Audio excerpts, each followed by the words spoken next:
are starting chapter 6, page 79 in your books. Here we go. Chapter 6, June 11th. Dad called, or rather he called and got through. He's been trying to call, he said, several times a day for the past 2 weeks. We all believed him because we've been trying to call him and never get through. It was great to hear his voice. He said he and Lisa were fine. There were no problems with their pregnancy. He said the supermarkets in Springfield were all closed, but 2 of them had a fair amount of food in the house. So far, so good.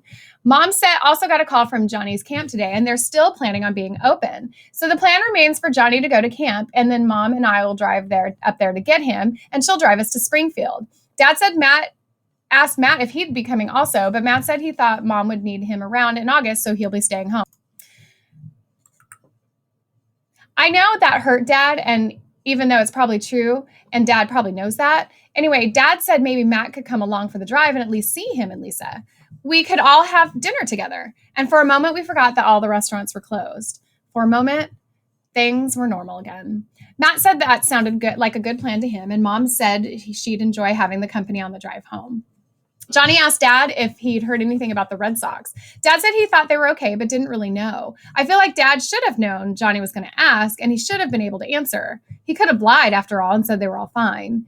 Although knowing what a Yankee fan Johnny is, maybe Dad should have just said Fenway had floated out to sea. June 12th, that's funny. Peter dropped by this afternoon, bringing us a can of spinach. I know it's good for me, but I can't really stand this stuff. Mom laughed like she used to. Stay for supper. I promise we won't serve spinach. I can't. I shouldn't be taking time off now, but I need to escape, if only for an hour. We sat in the sunroom, happy to have a visitor, but it was obvious Peter wasn't relaxing. Finally, Mom said, if this is a house call, at least tell us what we're sick with. Peter laughed, but it was kind of the half-hearted laugh I'm used to hearing these days. You're not sick with anything, but I did want to tell you to start using off or any kind of other insect repellent you might have. And if you know a place where you can buy some, do. Pay whatever it costs to get it. Why? I don't think Mom or Matt or I really wanted to know. I've seen 3 cases of West Nile virus in the past week. I'm hearing from other doctors that they're seeing cases too. I've heard rumors of malaria. Friend-of-friend stories, but that doesn't mean they're not true. Mosquito-borne illnesses? Exactly. The mosquitoes seem to be happy if no one else is. I know I have some off left over from last summer, but I don't know how long it'll last. Well, cover yourself up. Wear socks, long sleeve shirts, and pants when you're outside. No perfume. And you even think you feel a mosquito? Swat it. I never feel mosquitoes. All of which I'm sure is good advice, but I still plan on swimming at Miller's Pond. I don't know what I'll do if Mom tries to stop me. June 15th. It rained the past couple days, bad thunderstorms. No blackouts though, no electricity at all. So no blackouts. This morning, the electricity came on for a few minutes, and when Johnny said, hey, it's black on, that is what passes for humor around here. Actually, it was kind of cozy in the rain. We couldn't go anywhere, so we stayed in and read books and played games and pretended not to worry. It was like being snowed in, only without the snow, kind of like right now. But today the sun was shining, and even though the moon's glow is disconcerting in the daytime, the sun is still a pleasant relief. No humidity, temperature in the high 80s, just about perfect weather. So without telling Mom, I slipped on my bathing suit and jeans and shirt over it and went to Miller's Pond. I got there around 10, and there were already a few people there taking advantage of the good weather. Dan was among them, and it was great to see him. We swam laps, raced, he won, but not by much, and played water tag with a few other swimmers. It felt like summer vacation. After we got out of the water, we dried ourselves off in the sunlight. It's a little marshy around Miller's Pond, and we had to swat mosquitoes, but even that felt like summer. Dan and I talked as we laid in the sun. First, we talked about unimportant stuff, but of course, these days, there isn't much unimportant stuff. Next year, I'll be a senior, assuming there's school next year. Assuming there is a next year. There'll be a next year, I said, and at that moment, it was impossible to think otherwise. Dan grinned. I notice you're not guaranteeing there'll be school. Well, with my luck, there will be, and my grades from this year will count. My parents and I were going to look at colleges this summer, check out schools on the way to my grandparents. They live in Florida. He paused for a moment. Lived. We saw their names on the list. Oh, I'm sorry. They liked it down there. They kept real busy. We think it probably happened fast with the first tsunamis. Their place was right on the ocean, so that's probably what happened. My mother's parents have been dead forever, I said. Since Mom was a little girl, her parents raised her right now where we live. My dad's mother is in Las Vegas, and we're pretty sure she's okay. I try not to think about it, what'll happen next, I mean, but of course I do. And I get so angry. I know it's nobody's fault, but the government should have done something. Like what? Could have warned people, could have evacuated people from the coastlines, even if it turned out to be a false alarm. And there's got to be something they could do about electricity and gas prices and food. Somewhere there's got to be supplies of food that aren't getting to us. I guess it just doesn't do much good to be angry. We both swatted mosquitoes and suddenly we laughed. It was a balletic swatting in unison. Balletic. And then Dan said the most amazing thing. If there is a world and there is a school, would you go to prom with me next year? I insist on a corsage and a limo. Ooh, a stretch and orchids. You in a tux, me in a formal gown. We'll be king and queen of prom. I'd be honored, Your Majesty. And Dan bent over and kissed my hand. Our faces met and we kissed. Really kissed. It was the most romantic moment of my life. And it would have been even more romantic if some boy hadn't yelled, "Ew, kissing! Yuck!" which ruined the mood. Dan walked me home and we kissed again on the back door. It's a date, he said. I'll see you before then, won't I? The prom won't be for another year. Meet me tomorrow at the pond, at 10 if it isn't raining. I will, I said, and we kissed goodbye. It was a completely magical moment, so naturally it was spoiled by Johnny. He opened the door, caught a glimpse of Dan, and said, "Mom's on the warpath. Better talk to her." I found Mom in the sunroom. "Where were you?" "Out," I said, one of the great all-time answers. Out. I know that. Out where? What have you been doing? Swimming, I said, at Miller's Pond, which I intended to keep doing all summer long. So don't give me any lectures about mosquitoes, okay? I don't think I've ever seen Mom look so angry. For a moment, I actually thought she was going to hit me, which she's never done. I'm not a complete idiot, so I apologize. "I'm sorry. What exactly did I do wrong? You left here without telling me where you were going or how long you'd be gone." I didn't realize I needed to. I've been gone out without telling you for years now. "These are not normal times," she said, but I could see she calmed down if only for a little. "I thought you were old enough to realize that. And I thought I was old enough to go out in broad daylight without being in some kind of crisis. Age has nothing to do with it. How would you feel if you turned around and couldn't find me and had no idea where I'd gone or when I'd be back? Think about that, Miranda. How would you feel?" So I did think about it. And my stomach clenched up. "I'd be terrified." Mom half smiled. "Well, good. I'd hate to think you wouldn't miss me." "Mom, I'm sorry. The truth is I was afraid you'd tell me I couldn't go, and I wanted to so much, so I snuck out. I'm really sorry." "Why would I tell you couldn't go? Because of the mosquitoes, West Nile virus, malaria, all that?" "Oh, yeah, all that." I took a deep breath and waited for Mom to tell me never to leave the house again, but she didn't say anything. "Well," I said, so she could say no and I could yell at her and we'd get into a really bad fight. "Well, what?" "Can I go to Miller's Pond?" "Of course you can. I'd love to wrap you and Matt and Johnny up in swaddling clothes and protect you from everything, but I know I can't. You're entitled to have some fun. For you, that means swimming. For Johnny, it's baseball. For Matt, it's running." "What is it for you?" "Gardening, even if my crop of vegetables this year and not flowers. I'm not stopping gardening just because there's a chance I'll get West Nile virus. I don't expect you to stop swimming. Were there other people at the pond?" "Quite a few, including Dan from my swim team." "Good. I'd prefer to think there are people there for safety's sake. Just let me know from now on when you're going." "I love you, Mom," I said, and I couldn't remember the last time I said that to Mom. "I love you too, sweetie. Are you hungry? Would you like some lunch?" I thought how strange that one was. Mom asked me if I wanted lunch and not what I wanted for lunch. "I'm not that hungry. Maybe I'll have something later." "All right. I'll be in the garden if you want me. There's some weeds out there with my name on them." And I went to my bedroom, stripped out of my still damp bathing suit, put on a t-shirt and shorts. I thought about Mom and about Dan kissing me and how hungry I really was and how long I could go without eating. I thought about mosquitoes and prom and the end of the world. And then I went help Mom with her reading. That's a kind of cute little chapter, huh? Yeah. June 16th, Dan and I swam. We also kissed. I like them both so much. Not sure which I prefer.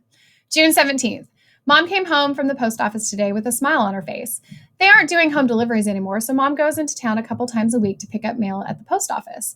Mail is only letters, which people are writing more since there's no other way of communicating, and bills. Bills never stop. No junk mail or catalogs, just letters and bills, and there's no weighing how long that'll last. One, I saw mom talking to Johnny about something, and then this evening she told us what. I got a letter from Johnny's baseball camp, she said at supper, salmon, canned mushrooms, rice. They're opening on schedule. They have enough food for a couple weeks and they plan to stay opening at least that long, but there's a catch. Catch? What? That's baseball? Is that baseball talk? I thumbed my nose at him. What's the catch? People who own the camp have a farm that joins it. In addition to playing ball, the boys are going to be working at the farm. They'll get fresh milk and eggs and vegetables. Wow, I said, and I meant it. I still think about those 2 eggs Mrs. Nesbitt brought over. That's great. Congratulations, Johnny. Yeah, it'll be okay, I guess. He said, I guess he'd rather just play baseball. I looked at mom and she was practically glowing with happiness. For 2 weeks, maybe longer, Johnny was going to have food and not just canned stuff, eggs and milk and vegetables. For 2 weeks, there'd be one less person to worry about. No wonder mom was smiling. June 19th. Father's Day. We tried to reach Dad a few times, but no success. We can still sometimes get through local calls, but I can't remember the last time we had any luck with long distance. I wonder if Dad was trying to call us, or if his feelings were hurt because we didn't call, or even if he thought about us. Maybe it's for the best that Lisa's pregnant. I know it's dumb that I'll be seeing Dad in a few weeks, spending a month with him and Lisa and Johnny in Springfield. He probably thinks about us as often as we think about him. More probably. Sometimes a day goes by and I realize I haven't thought about him at all. June 21st. It's dawn, and I'm writing now because I woke up from a nightmare. It's too late to go back to sleep and too early to get out of bed. The whole day was just one of those days. It's so hot, over 90 every day for the past week, and the nights aren't much cooler. Half the time, the electricity comes on in the middle of the night, so it never stays on much more than an hour, so the house barely cools down, even with central air on. Mom actually got a letter from the electric company this week apologizing for the inconvenience. Mom says that's the first time a utility company has ever apologized to her. The best part of the day was swimming at the pond. When I'm in the water, I feel as though nothing bad has happened. I think about the fish, how they don't know what's going on. Their world is unchanged. Actually, it's probably better now to be a tuna or sardine or salmon, less chance of ending up as somebody's lunch. The mosquitoes are getting worse, or maybe people are more worried about West Nile, but there are fewer people at the pond. This would be good for Dan and me, except Karen and Emily from the swim team have started swimming at the pond the same time we're there. It makes swimming more fun, and since we race and offer advice and play really vicious games of swim tag, but it makes the after swimming a lot less fun since Dan and I can't escape into the woods even for a little private time. I don't know why Karen and Emily are showing up then, if it's coincidence or Dan told them that's when we swim. I miss the kissing. I miss the ridiculous sensation of having a boyfriend or even being on a date. I wonder if I'll ever have a real date again. Everything's closed, restaurants, movie theaters, skating rink. Dan may have his license, but no one drives anymore, and he lives on the other end of town. This is all dumb, but I guess it's one of the reasons why I had my nightmare. Peter showed up this evening. He brought a jar of mixed nuts. Mom stared at it like it was a 5-course Thanksgiving dinner: turkey stuffing, mashed potatoes, sweet potatoes, string beans, salad, and soup, and pumpkin pie. Or maybe that's what I thought when I saw the jar. I'm allergic to peanuts, he said almost apologetically. Someone gave me these months ago, and it's been sitting in my cupboard. Mom invited him to stay for dinner, and in his honor, she made quite the feast. She took a can of chicken, put some golden raisins in it, and almost passed for chicken salad, if you think chicken salad being canned chicken with golden raisins. She also served beets and string beans with pearl onions. For dessert, we each had a fig and a date. This is as close to a date as I'm getting, I said, and everyone laughed a little too long. When Mom put out the string beans and pearl onions, Johnny asked if it was Christmas, and I have to admit the onions seemed like overkill to me too. I noticed Mom didn't eat much of anything, and neither did Peter, although he pretended like it was the best meal he ever had. That left more food for Matt, Johnny, and me, and we certainly ate it all. I know, mashed potatoes. Peter always brings death with him, along with spinach and nuts. He said he's seen at least 20 cases of West Nile during the week and 5 deaths from it. He also said 2 people had died from food allergies. They're so hungry, they're taking chances with eating foods they're seriously allergic to. He and Mom went outside after supper and sat on the swing. I could hear murmured conversation from them, but I didn't try to eavesdrop. It must be horrible to be a doctor now. Before, Peter cured people. Now they just die. Peter left before sunset. He bikes over with the street lights gone, and it's dangerous to be out after dark. Besides, with no electricity, everyone pretty much goes to bed once the sun sets. We're keeping farmer hours now, Mom said. She stopped reminding us we can use our flashlights only to get dressed and into bed. We're all starting to sense how important our supply of batteries is. Maybe it's because of the swimming and maybe it's because of my date joke, but I dreamed that Dan and I were on a real date. He picked me up at the house. He gave me a corsage. We got in the car and drove to an amusement park. We had a wonderful time. We rode the merry-go-round Ferris wheel. We went on this amazing roller coaster that went down like 100 miles an hour, only I wasn't scared. I loved it. And as we flew down, we kissed. It was incredibly exciting. I'm hungry, I said in the dream, and the dream shifted, and Dan wasn't there anymore. I was in a tent and it had long tables overloaded with food. There was so much to choose from: southern fried chicken, real tuna salad, pizza, fresh vegetables, fruit, oranges the size of grapefruits, even ice cream. I decided to have a hot dog with all the trimmings, slathered with mustard, ketchup, relish, sauerkraut, chopped onions all over it. And I was about to take a bite when I heard someone say, "You can't eat until you pay." I turned around and I saw there was a cashier. I found my pocketbook and went over to give her the money when I realized the cashier was Becky. "You can't pay with money. This is heaven and you have to die before you can eat that hot dog." I looked around the tent even some more. Everyone there was someone I've known who died, like Mr. Nesmith, or Grandpa, or Mom's grandparents, or my 7th grade math teacher, Mr. Docks. Angels were serving food. Even Becky was wearing white and had wings. "But I really want a hot dog." "But I don't want to die." "Well, you can't always get what you want." "Don't be careless," said Mr. Docks, which is what he's always said when he handed back a test. And I made a lot of careless mistakes, which is actually pretty funny since he died when he ran through a red light on Washington Avenue. That's funny. I remember begging for the hot dog and Becky taking it away from me and eating it herself. And I never wanted anything as much as I wanted that hot dog. I woke up with my throat burning and the taste of bile in my mouth. I don't even like hot dogs that much. What I'd really love are pancakes, the kind Mom used to make for special occasions. Pancakes with butter, hot maple syrup. Oh, now that I think about it, we have pancake and maple syrup. I wonder if we could have pancakes. I wonder if waking up alive is enough for a special occasion. When Mom gets up, I'm going to ask her about the pancakes, not about what constitutes a special occasion. I think Mom wants us to think we'll wake up every morning for years to come. And maybe Mom's right. It's a beautiful sunrise. We are all still alive. And I'm not really ready for heaven, not as long as I can swim in Miller's Pond, go on make-believe dates with Dan, and dream about the possibility of eating pancakes slathered in maple syrup. June 22nd, the best day in ages. For starters, Mom made pancakes. Okay, it wasn't pancakes like we all remembered them, but close enough. Water instead of milk, dried egg whites instead of eggs, which made them fluffier and less heavy. No butter, but lots of maple syrup.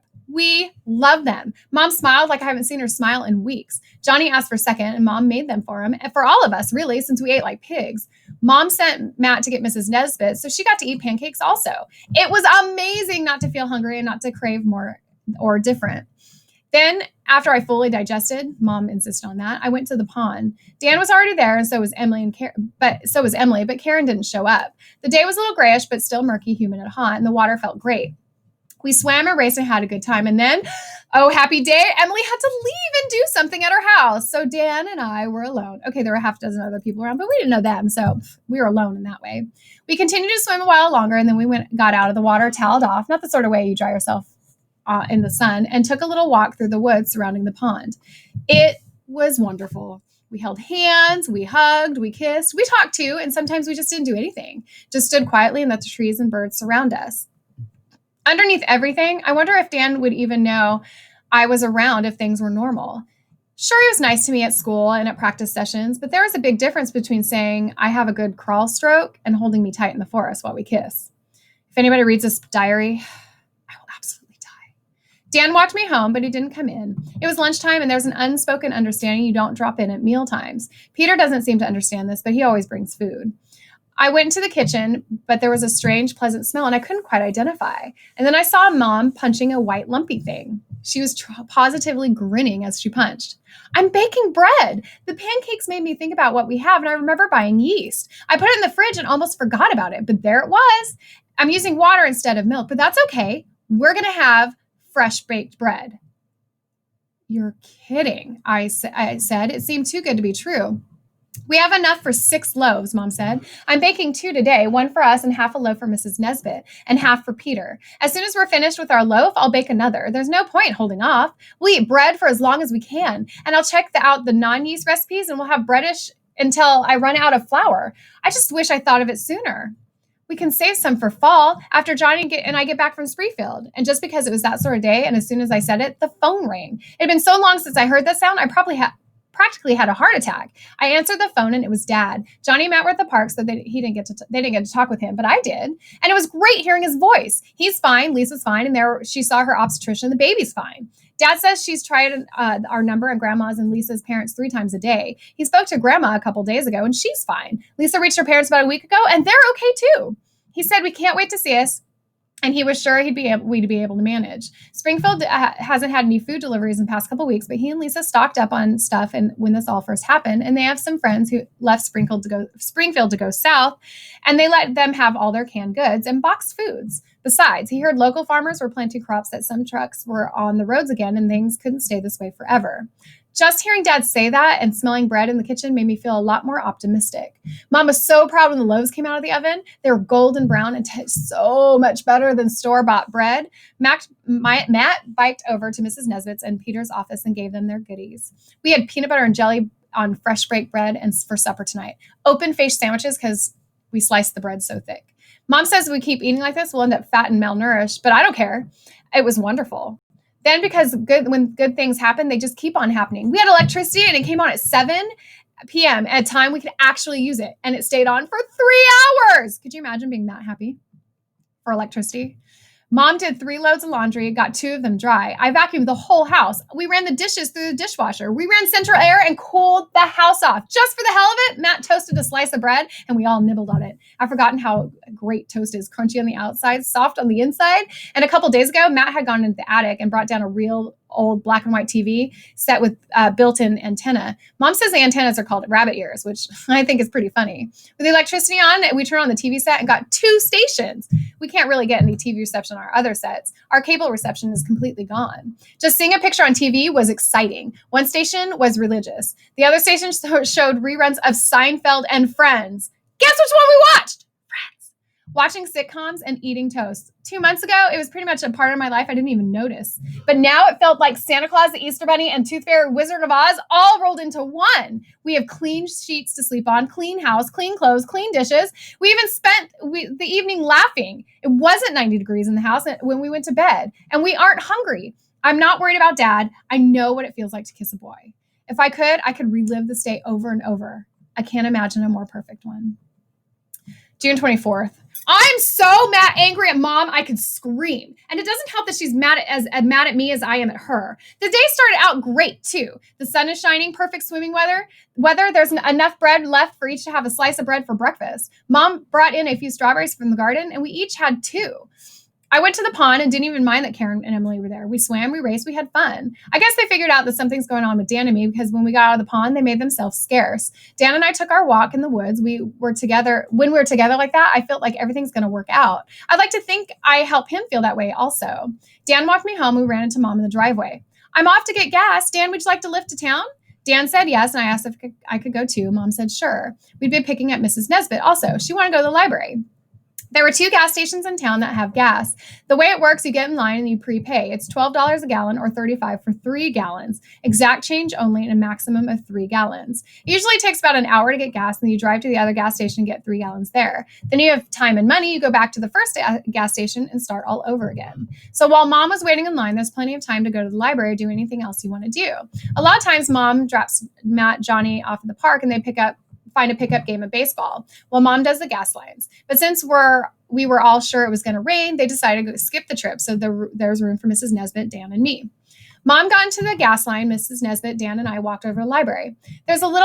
There's very little that's still open in town, so the library's gotten real popular. Of course, it's not the same it used to be either, with no electricity and things are pretty dark. And if they can't scan books, so you're on the honor system. 4 books a customer, and they trust you to return them as soon as you can.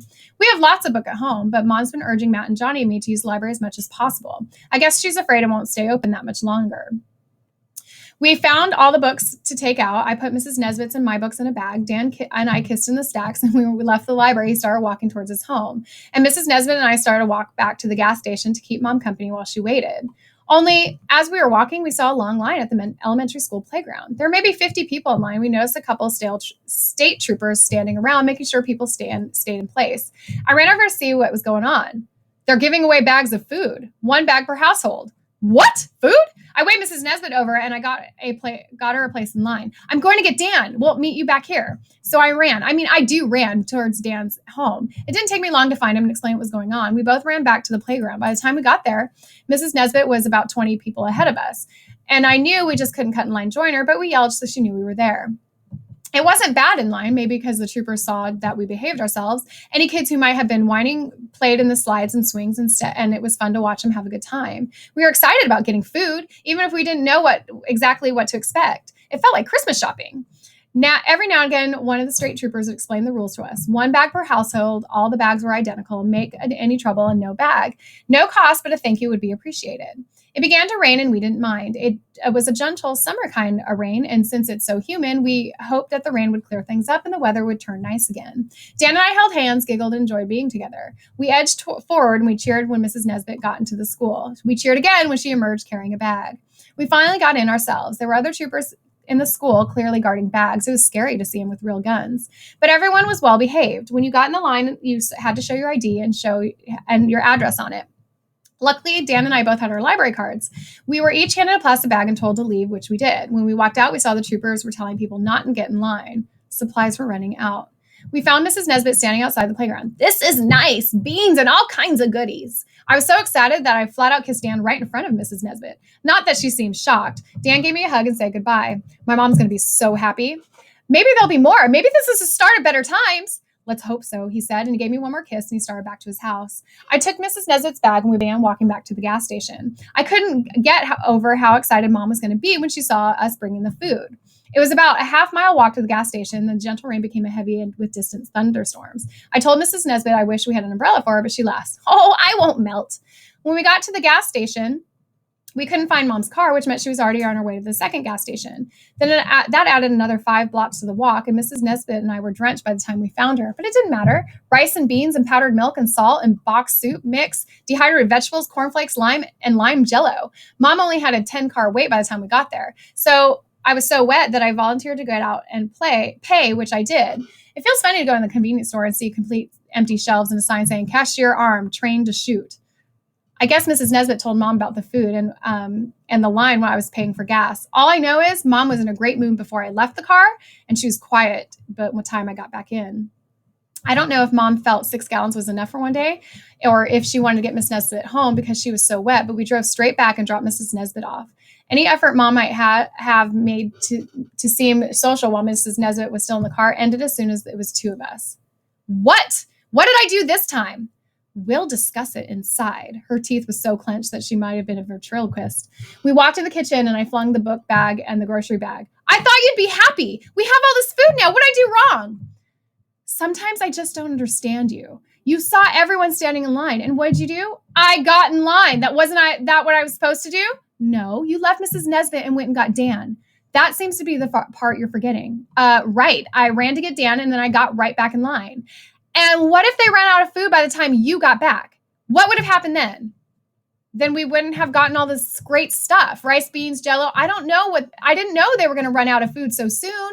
Besides, what's the difference does it make? They didn't run out of food. He got food to take to his home, and so did I, and so did Mrs. Nesbitt. I don't understand why you're so mad about it. How often do I have to explain this to you? Family is all that matters. Dan has to worry about his family. You have to worry about yours. And before you even begin to say something about Peter, he's brought us food every time he's come here. And the least I could do is give him some bread in return. I would have brought up Peter too if she hadn't. Even I knew better to say Mrs. Nesbitt wasn't family. There was enough for all of us. Pure luck. I will not have Johnny, Matt, or you starve because you want to include a friend. This isn't the time for friendships, Miranda. We have to watch out for only ourselves. That's not how you brought us up. Whatever happened to share and share alike? Sharing's a luxury. We cannot afford luxuries right now. And for a moment, Mom seemed terribly sad instead of angry. I saw the expression in her eyes, and I remembered it from when her and Dad split up. You think we're going to die? Any sadness immediately evaporated and rage took its place. Don't you ever say that to me again. None of us is going to die. I will not allow that to happen. I actually reached out and tried to comfort her. It's okay, Mom. I know you're doing everything you can for us, but Dan and I have something wonderful, like you and Peter, something special. Otherwise, I would never have told him about the food. But mom was anything but comforted. There was a look on her face like horror, like almost like the way she looked that first night. Are you sleeping with him? Are you lovers? Mom! Because if you are, you better never see him again. I forbid you to go to that pond. I won't let you leave this house again. Do you understand me? I can't risk you getting pregnant. Do you understand that? I understand. I understand you don't trust me. Oh, I don't trust you. And I certainly do not trust Dan. The two of you cannot be left alone. I forbid it. Try to forbid it. I love Dan and he loves me and there's nothing you're going to say or do to stop us. Go to your room now and don't think about coming out until I tell you now. Sounds like my high school yelling matches. I didn't need any encouragement and I raced to my room and slammed the door as loud as I could. And then I cried. Big howling sobs.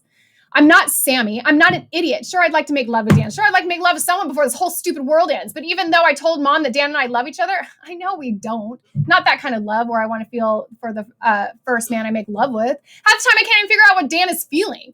I would have thought he'd try to go further with me, but he hasn't. We kiss and hug and that's it. And there's mom acting like we're animals in heat. So unfair. I haven't seen Sammy or Megan since school ended, and Dan's practically the only friend I have left in the world. Even if we aren't lovers, even if we are boyfriend and girlfriend, he's still the only person I see and who isn't family or Peter. I laugh with him. I talk with him. I care about him. And mom makes it sound like that's something bad and I can't have friends anymore. Like family's the only thing that matters from now on. If that's how the world is supposed to be, I hope it does end soon. I hate mom for making me feel this way. I hate mom for making me feel that for every good day, there has to be 10 or 20 or 100 bad ones. I hate mom for not trusting me, and I hate mom for making me more scared. I hate mom for making me hate her. I hate her. June 25th. What time is it? We only have 2 minutes, so I'm going to... June 25th. Except for going to the bathroom, and I only did that when I thought no one would see me, I stayed in my room all day yesterday. I kept the door shut, and in a fit of rebellion even I realized was dumb, I read by flashlight for hours. Matt knocked on my door. Breakfast ready. I'm never eating again. More food that way for you and Johnny. Matt entered the room, closed the door behind him. Stop being a baby. You made your point. Now go to the kitchen and eat breakfast. You might want to kiss mom good morning while you're at it. I'm not talking to her until she apologizes, I said. It's funny. I was still angrier than I was hungry. Or maybe I just knew that even after breakfast, I'd still be hungry. So what was the point? Matt shook his head. I thought you were more mature than this. I expected better from you. I don't care what you expect, I said, which was a total lie. I did care desperately what Matt thought of me. I didn't do anything wrong. Mom attacked me for no reason. Why aren't you telling her you expected better from her? I wasn't here. I only have mom's version of what went on. Did she happen to mention that she was horrible? Like she acted like I was some kind of criminal?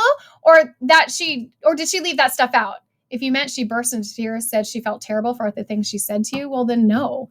But she did say how terrible she felt that you were going through this, Miranda. Mom's holding on by the skin of her teeth. She has the three of us to worry about and Mrs. Nesbitt. And you know mom, she's worried about dad too. Lisa and her baby, Peter. She's worried sick about Peter. He's working 12-hour days, 7 days a week, and she has no idea if he's eating anything. I thought I was going to start crying again, which I didn't want to do. Mom thinks we're all going to die, doesn't she? Do you? Is this all for nothing? Are we all just going to die? Mom doesn't think that, and neither do I, Matt said. I could tell he thought about this a lot, and that wasn't just a glib answer. It's not the same as saying the worst is over, because I don't think it is, and Mom doesn't think so either. If things stay the way they are, then we have a real chance. But all the scientists are working on making things better. The bag of food yesterday proves that things are improving. But this has to be the worst. How can things get any worse than they are now? You don't want me to answer that, do you? We laughed and I shook my head. Mom's worried about Mrs. Nesbitt, then she's worried about us. Mom's asked her to move in with us, but Mrs. Nesbitt had in her head that she would be in position, which only makes things harder on Mom. I know Mom doesn't want us to die. I really thought hard about what I wanted to say so it'd come out right. But I think she doesn't want us to live either. We shouldn't just hide in our rooms, not feel anything. If we get rescued, great. But if we don't, well, maybe we'll live a little longer. If you call that living, I know Mom tells you things she doesn't tell me, but am I wrong? Because I really feel that way more and more. I'd like to think to be wrong because it scares me if Mom feels that way, but I don't think I am. Mom can't guess how the future any better than you or me or Mrs. O'Leary's cow. Horton could be on CNN, assuming there's still a CNN, and I have as much of a chance of being right as anybody else. But she thinks, and I do too, that we're in some very hard times worse than what we're going through now. And the way she sees it, the better we take care of ourselves now, the better chance we have when things get worse. So yeah, she probably does seem overprotective right now. And I know she's scared to send Johnny to the camp, but she's absolutely determined to do that and to not let him know how worried she is. So don't you tell him either. I won't. Mom doesn't have to worry about me. I'm not stupid. Matt, but don't want to stop feeling. I think I'd rather die than stop feeling. No one's asking you that of you. And mom doesn't want you to stop swimming or seeing Dan. She's happy when you're happy, but she doesn't want Dan to be the only friend you see under any circumstances. Why don't you go visit Megan or Sammy? I could use some good Sammy stories. Truth of the matter is, I hardly think about Sammy or Megan. It's like they're a part of the world that's already ended for me. But since I finished the big speech about feelings, I didn't think I can confess that. So I nodded and told Matt I'd get dressed and make up with mom. When I saw mom in the kitchen, I didn't feel like getting kissy with her. I could see she wasn't all that eager to get kissy with me. She and Johnny were both sitting at the table looking kind of glum. Without even thinking about it, I said, Johnny, you want to go to Miller's Pond with me this morning? His face lit up and I could see that I said the right thing as mom is concerned. That'd be great. I have no idea why Johnny hadn't invited himself along. It's not like I own Miller's Pond, but Johnny's been playing baseball, or at least practicing with Matt, and Matt's been running when he hasn't been playing ball. Maybe they figure swimming was mine, they keep away from it. Johnny put his trunks under his jeans, and I was eating breakfast, and as soon as we were both ready, we walked to the pond. With my luck, of course, Emily and Karen were there, so was Dan, so Dan and I lost good alone time. But it was worth to see how happy Johnny was in the water. There was a couple of kids he knew from middle school, and there were 3 of them played together. Then we all swam and played water polo imitation relay races. It was around one of those hot sunny days, and we laid around after swimming and let the sun dry us off. Dan, it turns out, was a big Phillies fan, and he and Johnny talked baseball, which made Johnny even happier. I've been so involved with my own problems, I hadn't thought about much what all this was doing to Johnny until I saw how excited he was to talk about Dan, about the all-time great second baseman. I hadn't realized how bored he's been. He had Matt, and Matt's been great with him. But this time of year, when Johnny isn't playing ball, he's watching it on TV or following the internet. Johnny's passionate about baseball the way I used to be about skating. He really is glad baseball camp's going to be open. He deserves a couple weeks of doing what he loves best. I guess because Johnny was with me, Dan didn't walk me home, and that's okay because it gave me more chance to talk to Johnny. I've been thinking about something, he said, and I could tell something was really important to him. Right away, that meant it wasn't anything good. You know how I'm planning to play for second for the Yankees? Since Johnny's been planning that since birth, and I wasn't surprised to hear it, so I nodded. I know mom's doing her best, but I don't think I'm eating a well-balanced diet. Protein, stuff like that. I'm 5'5", and I don't know how much taller I can get if I don't start eating hamburgers and roast beef. We're eating better than a lot of people. Better than people here, but what if there are 13-year-old guys in Japan or Dominican Republic who's eating hamburgers who are growing? I don't see how I can reach 6 on canned tuna. What if I end up 5'6"? I would have laughed, except he was so serious. Besides, I knew Matt wouldn't have laughed. Matt doesn't laugh at my idiotic questions. Are you taking your vitamins? Johnny nodded. Well, that'll help. Look, Johnny, I don't know what things are going to be like tomorrow, let alone years from now. Even if things get back to normal and baseball is just like it is now, or like last year, players years from now maybe be shorter than you used to be. Or maybe there'll be less competition for you because, well, there won't be that many second basemen around. I don't think things are great in Dominican Republic or Japan. The guys your age may not grow to 6 feet either, or you have time to work on baseball the way you do. You mean you think they're all dead? Well, no, not exactly. What I think is this whole world's going through rough times now, not just Pennsylvania. And there are probably boys in the Dominican Republic and Japan worrying the same way you are. Only I don't know if they have vitamins or canned tuna. And I know one thing. It's like Dad always says, the only way you can be the best at something is be the best you can be. And if you're the best second baseman you can be, you stand a good chance as anyone playing second base for the Yankees. Do you hate all this? Yes, and I miss hamburgers too. When we got home, I saw Mom in the kitchen, flour and yeast, measuring cups all spread on the counter. The kitchen must have been 100 degrees between now and how hot it was outside. Mom, can I help? I'd like to learn how to bake bread. Mom smiled at me. Really smiled. Smiled like I was her long-lost daughter, the good one, who she thought was gone forever. I'd like that. So we baked and sweated together. I liked punching the dough. I told myself it was the moon, and I punched it senseless.